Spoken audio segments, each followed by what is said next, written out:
इस देश को संभाल लेना, वरना 75 साल बाद कोई गंवार इसको धर्म के नाम पर बांट देगा। संसद मार्च, डरी हुई सरकार, डरी हुई मोदी सरकार। मैं आरडी भारती और आप देख रहे हैं बिहारी सुल्तान। सोनम वांगचुक को छुप के उठाना, छुप छुपाते हुए ले जाना, सफेद चादर से कवर करना, आखिर डर किसका? कहते हैं जिंदा हाथी लाख का, मर जाए तो 1.25 लाख का। सरकार को हिसाब देना होगा जो जैन जी के साथ उन्होंने किया है। जंतर मंतर से सोनम वांगचुक को उठाकर ले गए, डॉक्टरों के भेष में आए, सफेद चादर से कवर किया ताकि कैमरे में ना आ सके कि वो उनको कितना प्रेशर बना रहे हैं, कितना धमका रहे हैं, और धमका को वहां से ले गए उठाकर। पुलिस वाले अगर थे तो वर्दी में क्यों नहीं? और वर्दी में नेम प्लेट होती है, वो नाम लोग जान जाते, किस स्तर के पदाधिकारी थे, कहां से डायरेक्शन हुआ है, सब कुछ खुल जाता। सरकार डरी हुई है जैन जी से। सामने संसद में सत्र अधिवेशन चल रहा है, चलने वाला है, जो कि अगस्त तक चलेगा, 20 अगस्त तक। प्रश्न ये उठता है कि सरकार डरी हुई है। सरकार के सामने कोई बड़ी मांग नहीं थी, केवल शिक्षा मंत्री धर्मेंद्र प्रधान को हटाने की बात हो रही थी, और इसमें भी कई घपलाबाजी हुआ है। केवल सोनम वांगचुक को वहां से उठाया गया, फिर नेहा को क्यों छोड़ दिया? आप सोचते होंगे कि कॉकरोच जनता पार्टी को बनाने वाले अभिजीत दीपिके हैं, उनको क्यों छोड़ा गया? यानी पर्टिकुलर सोनम वांगचुक को उठाया गया क्योंकि वो पर्यावरणविद है, इन्वायरमेंटल साइंटिस्ट है, इंटरनेशनल प्लेटफॉर्म पे उनका नाम है, दुनिया थू थू कर रही थी, तो मोदी सरकार ने यह कदम उठाया। मोदी सरकार के मंत्री उनके पास जा भी सकते थे, बार्गेन भी हो सकती थी, आगे पीछे की भी बात हो सकती थी। अपना घर का मामला था, अपने देश का मामला था। देश के छात्र मांग रख रहे हैं, हमारे देश के ही केंद्रीय मंत्री आते, प्रधानमंत्री आ जाते, गृह मंत्री आ जाते, कोई भी आकर उनसे बातचीत करते। अपनों के साथ रूठना मनाना होता है। सरकार ने इस देश के छात्रों को अपना दुश्मन मान लिया, शत्रु समझ के ऐसा किया। बातचीत नहीं करेंगे, जबरदस्ती उठा लेंगे, तो किसको उठा लेंगे? जिससे आपको वोट प्राप्त होती है। और ये तमाम जो बातें हुई है, इसके सीधे तौर पर जिम्मेदार इस देश की जनता है, आप हैं।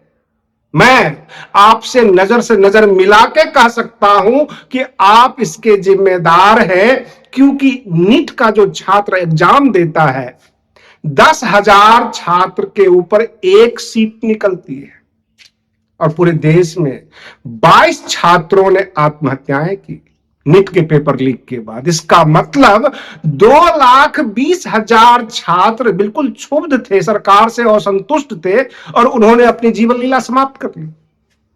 सबसे बड़ा सवाल यहां पर यह भी उठता है कि जंतर मंतर से सोनम वांगचुक को ले जाया गया सफदरजंग हॉस्पिटल, वहां पर उनके परिवारजनों से मोबाइल छीने गए, उनके परिवारजनों को मिलने नहीं दिया गया। होता है कि अपने जन जो इर्द गिर्द होते हैं सारे हालचाल पूछते हैं, खाना पानी, लेकिन वो भूख हड़ताल पर थे, तो उनके परिवार के लोगों से, उनके पत्नी से उनको क्यों छिपाया गया? मोबाइल फोन क्यों छीना गया? और जब वो झड़प करती है, डॉक्टरों से बात करती है, कैसा क्यों किया, तो डॉक्टर कहते हैं ये मेरा काम नहीं है, या पुलिस वाले को आरोपित कीजिए, हमारा काम है इलाज करना। सबसे बड़ा प्रश्न यहां पर यह उठता है कि अभिजीत दीपिके अभी वहीं पर है, नेहा वहीं पर है, और भी छात्र छात्राएं वहां पर है। देश भर के छात्र छात्रा इकट्ठे हो रहे हैं, संख्या बढ़ती जा रही है। 20 जुलाई को संसद मार्च का ऐलान है। क्या हमारे देश के सांसद उस अधिवेशन में, सत्र में शामिल हो पाएंगे? पार्लियामेंट को चारों तरफ से ये छात्र छात्राएं घेर लेंगे। इस देश में तब तक बहुत बड़ा बदलाव हुआ है जब छात्र आंदोलन हुआ, छात्र उग्र हो जाते हैं तो देश में बहुत बड़ी बदलाव होता है। यहां सवाल राहुल गांधी का नहीं है, अखिलेश यादव जी का भी नहीं है, बहन मायावती जी का भी नहीं है। छात्र के नाम पे विपक्ष के नेता केवल नैतिक समर्थन दे रहे हैं। अरविंद केजरीवाल नैतिक समर्थन दे रहे हैं, शिवसेना का संजय राउत केवल समर्थन दे रहे हैं। वो कुछ नहीं कर रहे हैं, कोई भी विपक्ष की पार्टी इसको अगुवाई नहीं कर रही है। और इसी बात का डर सरकार को है कि देश की जनता जाग चुकी है। अगर यह मैसेज चला गया कि छात्र जो गैर राजनीतिक है इस देश की सत्ता से चुप है और सड़कों पे उतर आए, तब क्या होगा? हमारे बहुत सारे वरिष्ठ पत्रकारों ने एक आरोप लगाया कि यहां हम मोदी सरकार को गलत इसलिए नहीं मानते हैं क्योंकि इस देश की जनता ने उन्हें बढ़ावा दिया। जब SIR में मनमाने तरीके से मतदाताओं के नाम काटे गए तब आप चुप रहे।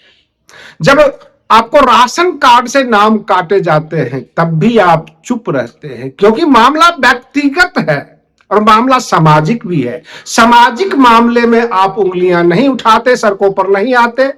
आप तब आते हैं जब आपको व्यक्तिगत आपके ऊपर हमला हो, व्यक्तिगत नुकसान हो। सबसे बड़ी बात यह है कि SIR में चुप रहे, मतदाता सूची से नाम काटे गए, राशन कार्ड में चुप रहे, E20 यानी इथेनॉल पे भी आप चुप ही हैं।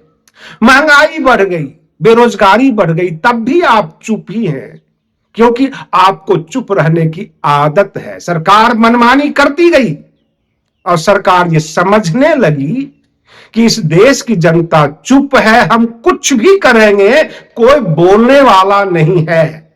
कहने के लिए कहा जाता है कि वसुधा वीर विहीन नहीं है, लेकिन इस वसुधा का क्या करें जहां पर एक तानाशाही सरकार हो और वो सरकार कुछ भी कर ले। एक इन्वायरमेंटल इंटरनेशनल साइंटिस्ट को जंतर मंतर से उठा ले, छुप छुपाते हुए चादरों में कवर करके। रही बात ये सफेद चादर किसी के मौत पर डाला जाता है जब बहुत बड़ी अनहोनी हो, उदासीनता की निशानी है, लोग उदासीन रहते हैं। सफेद चादर में ढक दिया गया सोनम वांगचुक को। आप कुछ नहीं करेंगे, ना कुछ करने वाले हैं। आपसे न भूत की न भविष्य की किसी प्रकार की उम्मीद नहीं होनी चाहिए। छात्र धीरे धीरे बढ़ रहे हैं, जो संख्या परसों थी कल और बढ़ गई, आज और बढ़ेगी। कल यानी 20 जुलाई को संसद मार्च है और संसद मार्च से मोदी सरकार डरी हुई है। हर जगह आप हैशटैग देखेंगे, लाइन देखेंगे कि संसद मार्च डरी हुई सरकार, संसद मार्च डरी हुई सरकार। ये सरकार डरी हुई है, छात्रों से डरी हुई है। क्या 22 छात्र जो आत्महत्या किए, उसका जिम्मेदार कौन? मोदी सरकार या इस देश की जनता? सवाल बनता है, सवाल बनता है। आप चुप थे इसलिए सरकार ने मनमानी किया। एक मंत्री को अगर इस्तीफा ले लिया जाता तो कौन सी बड़ी अनहोनी होती। ऐसे भी आप इस्तीफा तो ले ही रहे हैं, सरकार इस्तीफा ले रही है और नया कैबिनेट तैयार कर रही है, नए मंत्री को मौका दे रही है। जब इतनी बड़ी उंगलियां उठ गई, छात्र उग्र हो रहे हैं, जंतर मंतर पर इकट्ठा हो रहे हैं, तब आपने शिक्षा मंत्री बदला नहीं, इस्तीफा नहीं दिया। किस बात का अहंकार है? कुछ वरिष्ठ पत्रकार वहां पर जाकर लोगों से सवाल पूछते हैं, जो नए नए युवा हैं, छात्र हैं, उनके मन में क्या चल रहा है। जैसे चिराग पासवान जी ने कहा कि कुछ राजनीतिक दल सोनम वांगचुक को हथियार बना रहे हैं, तो यह भी बता दें कि कौन से राजनीतिक दल वहां पर हैं। वहां पर केवल छात्र हैं। छात्र की अपनी एक मांग है, व्यक्तिगत मांग हम कह सकते हैं, जो कि आम जनता से नहीं बल्कि छात्रों से जुड़ा हुआ है। हो सकता है कि आपके पुत्र नीट का एग्जाम ना दिए हो, इसलिए आप जो है इसको व्यक्तिगत नहीं ले रहे हैं। क्या सोनम वांगचुक के साथ जो ये हालात पैदा किया गया, क्या उनके पुत्र ने नीट का एग्जाम दिया? अभिजीत दीपिके की उम्र आप देख लीजिए, क्या वो नीट के एग्जाम के परीक्षार्थी थे? आपके चुप रहने से बहुत सारे परिणाम इस देश ने देखा है। 70-80 परिवार यानी 150 परिवार को बचाने के लिए भरत तिवारी आगे आया तो उसको इनकाउंटर कर दिया गया। पटना जंक्शन में कुछ अवैध धंधा हो रहा था, जिसके खिलाफ बंटी यादव ने बोला, उसको अपहरण कर लिया गया, उसको भी मार दिया गया। आप चुप थे, इस देश की जनता चुप थी। नीट के छात्र का व्यक्तिगत मामला छात्रों के लिए तो हो सकता है, लेकिन वो छात्र आपके घर में भी हो सकते हैं। आप चुप रहिए, सरकार मनमानी करती रहेगी।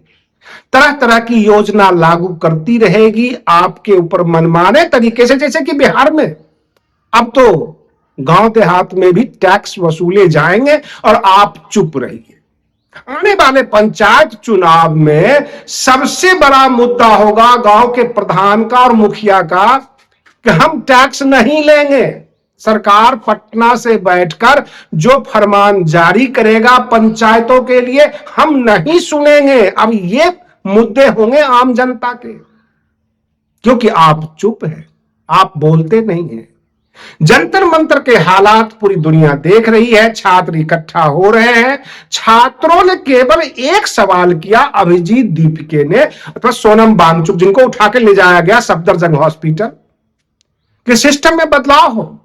जो मंत्री पद का शपथ ग्रहण करते हैं संविधान को लेकर, वह उस विभाग के लिए जिम्मेदार भी हो, उनकी अकाउंटेबिलिटी होनी चाहिए, जिम्मेदारी लेनी पड़ेगी। और रही बात ये, कल को फिर एग्जाम होगा, फिर पेपर लीक होंगे, फिर छात्र आत्महत्याएं करेंगे, क्या यह सिलसिला जारी रहे या जनता इसके ऊपर आएगी, आगे आएगी? ना ये मुद्दा बहुजन का है, ना सर्वजन का है, छात्र सबके घर में होते हैं। जाति आधारित आप चुनाव में भाषण देते हैं, जाति आधारित गोलबंदी करते हैं, धर्म के आधार पर देश को बांटते हैं, क्योंकि इस देश की आम जनता चुप है और आम जनता समर्थन में नहीं उतरती। बड़ी से बड़ी निरंकुश सरकार धाराशायी हुई है और इस देश ने देखा है। हमने सुना है, जब हम छोटे थे कहा जाता था सन 70 की ललकार, दिल्ली में जनता सरकार। जेपी आंदोलन हमने देखा है, बड़ी से बड़ी सरकार गिर गई। क्या मोदी सरकार की मनमानी यूं ही चलती रहेगी और अगला सोनम वांगचुक कौन बनेगा? एनआरसी सीएए का आंदोलन देखा, कुछ नहीं हो पाया, क्योंकि इस देश की जनता चुप है।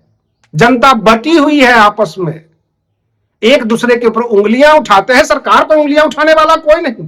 किसान आंदोलन हमने देखा है, लाल किला के ऊपर ध्वज के ऊपर लहराने का कार्यक्रम भी देखा है।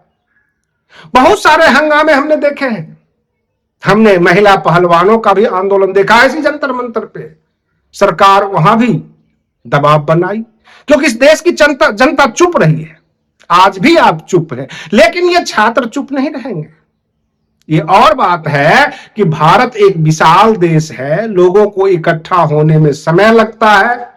हर छात्र के पास ये सवाल है, ये जवाब लेना चाहती है सरकार से, क्या आप जिम्मेदार नहीं हैं अपने मंत्रालय के प्रति? अगर कोई घटना होती है, क्या उसको आप अपने ऊपर लेकर पूरी जांच नहीं कर सकते? अगर कोई मंत्री के ऊपर उंगलियां उठी है, क्या उसको आप हटा नहीं सकते? सबसे बड़ा बात यह है कि जब तक ये जनता चुप रही है, चुप रहेगी और इस प्रकार की धांधली चलती रहेगी। आज के लिए बस इतना ही। आप बने रहिए बिहारी सुल्तान चैनल पर। हम फिर मिलते हैं अगले वीडियो में, तब तक के लिए धन्यवाद।